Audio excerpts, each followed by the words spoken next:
Cody's challenge was this. Exactly right. Cody's challenge was this. If you're not getting the results you want, then put somebody in place to be your boss. I mean, not really, because you're still an independent contractor, but the thought process is we all perform differently when we are accountable to somebody in an employee type setting, right? How we work for ourselves as an independent contractor versus how we work for ourselves as an employee when we're under or in the employ of somebody else, for a lot of agents, are two different things. And so a lot of agents get into the business of real estate because they like the freedom and the flexibility, and yet most agents, over 80% of agents who fail out of real estate, get out for the very two same reasons. Because they experience too much freedom and too much flexibility, and as a result, what do they forget to do? Work, right? Work. It's that simple. Yet a lot of us coming out of employ, which I haven't been for a long time, thank God, but it's been a long time since I've been employed.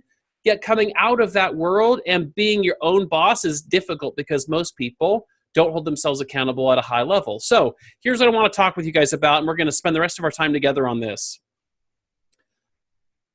What do you guess this is? Top of the screen, not a trick question. How many days are left of the year? Yes. We have 161 days, 23 weeks, 5 months left in this year. Now, how many of you are going to work every weekday, every weekend, and every holiday to the end of the year? Is there anybody that's crazy like that? Good. So I knew I wasn't in business with crazy people. So ultimately what we know is the reality is how many days are left? 110 days. 110 days. We're taking out 5 holidays: Labor Day, Columbus Day, Veterans Day, Thanksgiving, and Christmas Day. Mind you, we're just taking out 1 day for each of those. So if you're going to take longer than that, that's fine, but you need to calculate that into this 110. We're excluding 23 weekends, gets us to 110 days left this year. So before we move past this, what are your thoughts? What's going through your mind as I say that? Got to get busy. Okay, absolutely. What else?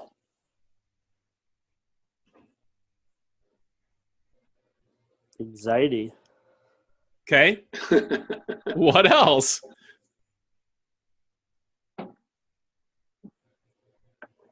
Does anyone else see opportunity in that? Like, I'm telling you, it would probably be a little bit different if it said 10 days. How many does it say? 110. 110. What's the average length of time for escrow or under contract time in your market area right now? 30 days. 30? What else? Anyone else have something different in their market? 45? So let's say 45 just to be safe. Somebody get their phone out, aka your calculator. Somebody get your phone out. If it's a 45-day escrow, how many escrow cycles do we have left before the end of the year?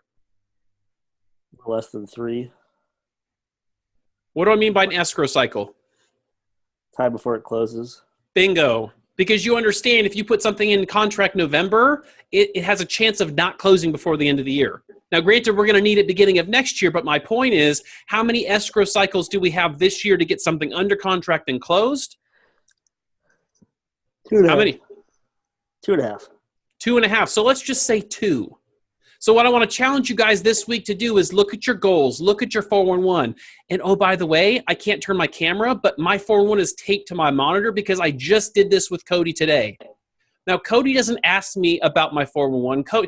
The deal with Cody when you work for Cody is you either do it or you don't. And if you do it, you're employed and you have opportunity. If you don't, you're working for somebody else, right? So we don't have this conversation on a regular basis. Yet what I'm sharing with you guys is I'm practicing what I'm preaching. I went to him this morning in our 7:15 call and I said, look, here's the deal. We have 110 days left. I'm this far off on some of my goals for the company, and so here's my plan. Hold me accountable to it. Does that look and feel, act, and show up differently than me just checking in with him once in a while and saying, yeah, I'm working on it? Right? So my challenge to you and Cody's challenge on the development call to you was make me your boss. Now let's talk about that. What does it look like to have a boss versus what you have in real estate? Accountability. Accountability, for sure. Accountability with what attached? Consequences. Bingo! Right? It's as our own bosses, who are we really easy on? Ourselves, right? Because we love ourselves. Like, we're not going to come down too hard on ourselves.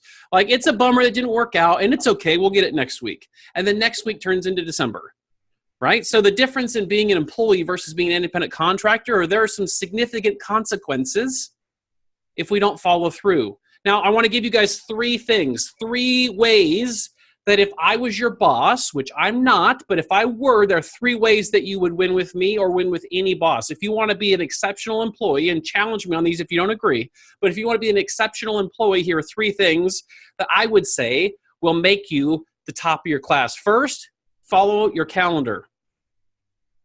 Follow your freaking calendar. Now, that requires you to have a calendar and have a what? Calendar. Time block. Like, an open calendar with nothing on it is not any better than not having a calendar, right? So you have to have a calendar, and you have to have your time blocked. We're going to talk about that, right? So following your calendar, number 1. Number 2, stay focused on the right activities at the right time. Nothing you do on a day-to-day basis is bad per se, but it could be done at the wrong time, or you could be placing the wrong priority on it. Focusing on the right priority at the right time. And number 3, find a new appointment every day. I didn't say a sale. I didn't say under contract. What did I say? appointment. New appointment every day. What we were talking about, Martin and I, on our call, and what he shared with you guys at the beginning of this call. Creating a winnable game. What does your world look like for the next 110 business days? Now, if you want to be really crazy, you could do 150. But what if you just took 110 and said, for the next 110 days, I don't care if I'm calling till midnight, I'm going to set an appointment each day. And oh, by the way, 110, you're creating fudge factor for the weekend. So if you get to Friday and you don't have it, you have 2 extra days to find it. What does your world look like? And Annette's not on this call. She's at a funeral for a family member, unfortunately, right now. But Annette went through a personal challenge like this because Annette from the beginning has said, Ben, you control my schedule. You're my boss. And not in the punitive way, but just like what we're talking about here. Annette challenged herself, and she's got like 14 pieces of business going right now. Her average before was 1 or 2 a month. Right? Now, she did the work. I didn't do any of the work. I didn't make the phone calls. I didn't convert the appointments. But my point is, she was accountable to me as well as somebody else to following her time block, doing the right activities at the right time, and setting an appointment every day. Okay? Now, one of the things I know I'm going to get asked if I didn't show you guys, and because I would ask the same thing, is what would the ideal calendar look like? Now, this is an example from Chad. How many of you know who Chad is? Chad's our regional director in the Southeast region. Now, Chad's also a certified One Thing instructor by Gary Keller. So Chad knows something about time blocking. Now, granted, caveat, this is his example he uses with his region. So you're going to see this. There's different times for things because they're, like, for instance, on Friday, the development call is not 1:30 our time, but it's 1:30 Eastern time, right? So this is just an example. I'm not saying make this yours, but I want to spend the last bit of our time pointing some stuff out here. So what's the first thing you see blocked on this calendar? Lead gen. The very first thing. Emails and prep. Prep, right? Remember from MREA, the 3-hour block for lead gen, first hour is prep, second hour is the activity of lead gen, the third hour is what? Follow-up. Follow-up, right? So don't get hung up on looking at this big, hairy, audacious 3-hour time block and think, oh my gosh, who do I call for 3 hours? We're going to prep ourselves ahead of time so that when 8:30 on this calendar example starts, we're immediately jumping into activity. The right activity, focused activity, prepared for activity. Now you're going to see a couple things. Lunch is in here because we all eat lunch. Yes or yes? Yeah. If you don't, that's probably a whole separate coaching program, okay? So you should all eat lunch, and that's blocked here. How long does he block for lunch?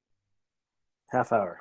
Half hour. You don't have to. You could block 2 hours. You could block 15 minutes. I don't care. But the point is, he has it on here specifically at the same time each day. Now, what are other things you see on this as we go through? I don't want to go through each one, but what are other things that jump off the page that you see, keys that he's blocked in here? Chaos time. Chaos time. Okay, this is big, guys. One of the biggest things we hear from people when it comes to time blocking is that it feels constricting because what about when life happens? Well, guess what? Chad has time blocked life happening.